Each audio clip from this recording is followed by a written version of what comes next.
not gonna lie, I'm getting pretty tired of this topic. It gets brought up every single day. Oh, we got House Minority Leader Kevin McCarthy unwilling to play along with what's necessary to form a committee to investigate the riots that took place in the nation's capital on January 6th. You've got the Democrats using this for political purposes as well. And to be quite honest, I'm tired of this. I'm absolutely tired of this story. I can't stand it. And there are no winners. Let me explain why. So it all starts off with the efforts to investigate what happened in the nation's capital on January 6th with these insurrectionists storming the Capitol, causing all sorts of chaos. There have been hearings about it, but the House has been trying to form a committee to do these investigations. Well, the legislation that would allow for the formation of the committee was, of course, blocked by Republicans in the Senate. Then House Speaker Nancy Pelosi decided, okay, then I'm gonna unilaterally form what's referred to as a select committee. We wouldn't need to get this passed in the Senate, but I wanna be fair. I want this to be bipartisan. And so she named her appointees to this committee. Liz Cheney happened to be one of those appointees. Liz Cheney, a Republican who, for the most part, I can't stand, does in fact want to investigate what happened and finds Donald Trump's behavior unconscionable. So that's good news. But then Kevin McCarthy, who was given an opportunity to appoint his own members, Republican members, to this select committee, first said he had no interest. Now all of a sudden has some interest and decides to appoint, of course, what would you expect, the worst people. So Speaker Nancy Pelosi said that she would actually reject 2 of the 5 Republican nominees to the panel, Representatives Jim Banks and Jim Jordan, obviously Trump loyalists. Both are among the most staunch defenders of Donald Trump and deny his role in instigating the attack. And Pelosi, fueled by objections from within her caucus, accused the pair of threatening the integrity of the coming investigation. So, of course, House Minority Leader Kevin McCarthy was upset about this and decided to take his ball and go home. He also spoke to the press about it. Let's hear what he had to say. Pelosi has created a sham process. Unless Speaker Pelosi reverses course and seats all 5 Republicans, we will not participate. But we think it's too important that those 2 questions, why were we ill prepared? Why did they know on December 14th? Why would they jeopardize the lives of the Capitol Police? We will run our own investigation. Dr. Richey, what does that even mean? We will run our own investigation. I mean, we're talking about people who have less interest in the insurrectionists and want to actually investigate Antifa and Black Lives Matter. That's where their focus is at. McCarthy is a clown and a half, yes. Number 1. Yes. But let's be very clear also about this whole process with the select committee. Both sides are playing politics here. Yes. And they will utilize the politics for their own agenda rather than for the truth of what really went down. And it will be politicized. Now, just because something will be politicized does not mean it is inherently political. The attack on the US Capitol was not political, or politicized it is, but it was not political in the sense of Democrats, Republicans. We know exactly what happened. Those were terrorists. They were domestic terrorists. Democrats should agree to that. Republicans should agree to that. But Republicans initially wanted to politicize it, blame it on other factions that weren't even responsible. And here's where we are now. They had an opportunity, Anna. They had a real opportunity for a bipartisan commission. McConnell said no.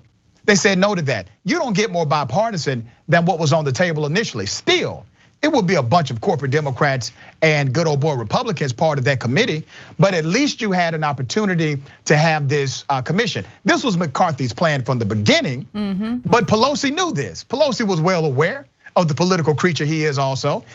He wanted to appoint a guy who may be a material witness. Who the hell does that? You want that person to be part of the committee and he's a material witness to what went down, and then another guy openly discredits the entire investigation, and you want him to be in charge of it? So you already knew what was coming down.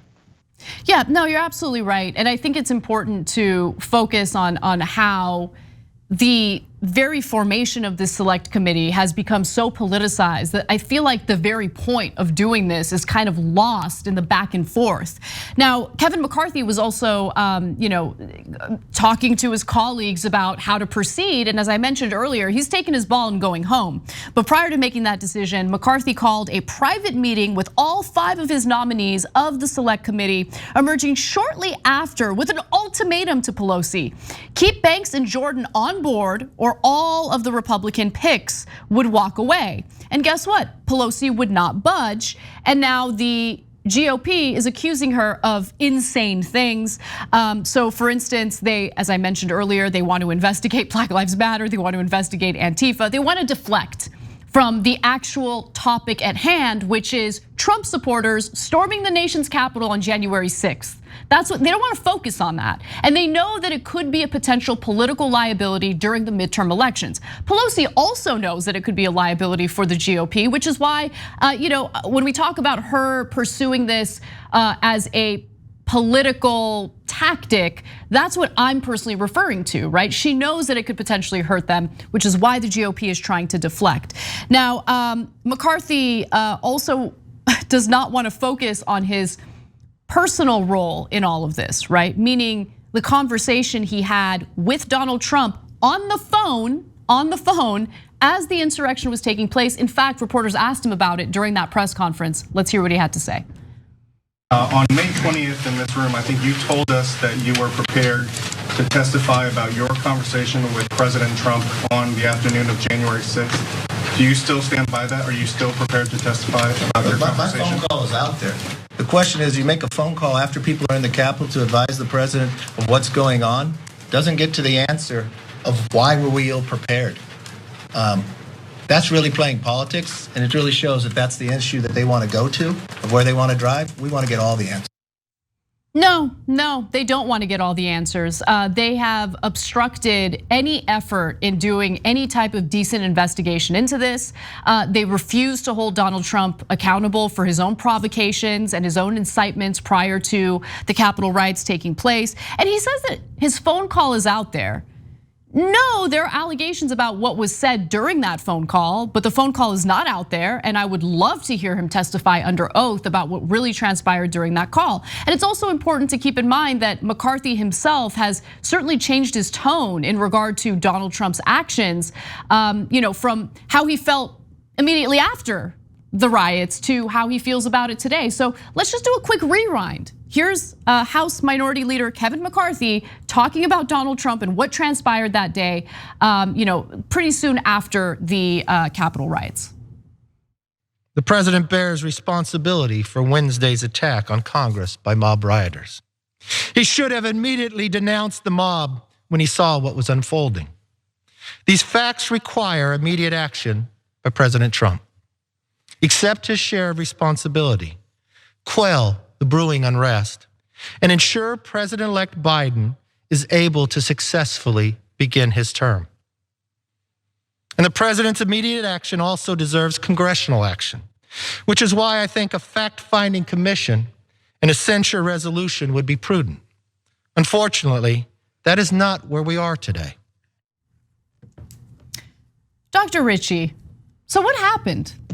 Seems like there was some clarity there for Representative McCarthy. And now all of a sudden that clarity's gone. He seems pretty confused about Trump's responsibility and how serious it is to investigate what happened that day. Once again, another politician defying medical science by standing upright with no backbone.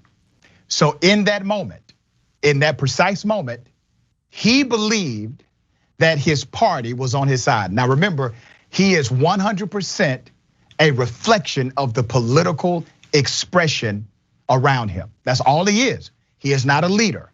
He is simply a reflection. He thought that given what had happened because of the extreme nature of it, that he was on the right side of the politics at that moment. And these are the leaders we don't need, ladies and gentlemen. He thought he was on the right side of the political argument. He makes the argument, and then he gets the blowback from the argument, standing on truth, but not because it's truth. He's standing on truth because it is politically available, and he thinks it is the political wind blowing in his favor. And as soon as it shifts on him, he shifts also. That's the kind of leader he is. So you see an individual who has no personal character, no core, no real value system. He is simply an expression. And these are some of the most dangerous people, Anna, because they're the ones that will give cover to white supremacy. They're the ones that will give cover to criminality inside of the US Congress itself. They're the ones who don't want us to see the connections between members of law enforcement who went to that insurrection, committed an act of domestic terrorism, and also maybe the congressional leaders who were involved, or the funding apparatus that may be behind the scenes as well. They don't want those things investigated, and he's in a position of authority and power, and that's what makes him even more dangerous than many who stormed that Capitol. Yeah, you're absolutely right. And what I'm always pretty shocked by is how easily Donald Trump and his base, even at this point when Trump is not in power, they'll still find a way to bully these Republican wannabe strongmen into healing, into doing exactly as they demand, which is we don't hold the insurrectionists accountable, don't do the investigation, deflect, blame it on Nancy Pelosi, who, to be sure, I have my issues with Nancy Pelosi, but now they're alleging that Nancy Pelosi should be held responsible for the fact that Capitol Police were ill-prepared to deal with the insurrectionists that day. How is it Nancy Pelosi's job to do that? It's just, this is what they do. They immediately shift the blame to the very people who want to do the investigation. They shift the blame to the opposing party, and they're masterful at that. They're so good at doing that. They're damn good at it. As a matter of fact, I would call it their X-Man strength. You know, when you talk about Republicans and their messaging, here's what they do. Messaging is real simple. It's the repetition of the message. They repeat it. They stay on message. They have other surrogates repeat it. They all say the same thing. And when you repeat a message enough, that message becomes a brand. This is basic marketing.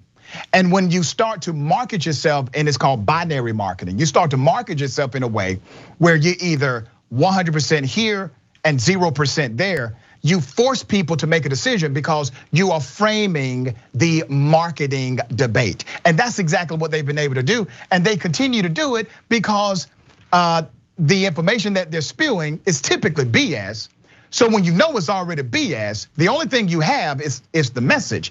So you have to stay on message, and the surrogates have to stay on message in order for at least some in their base to take hold of it. Remember, Trump did this before the election. He started talking about the election being rigged before the election was had.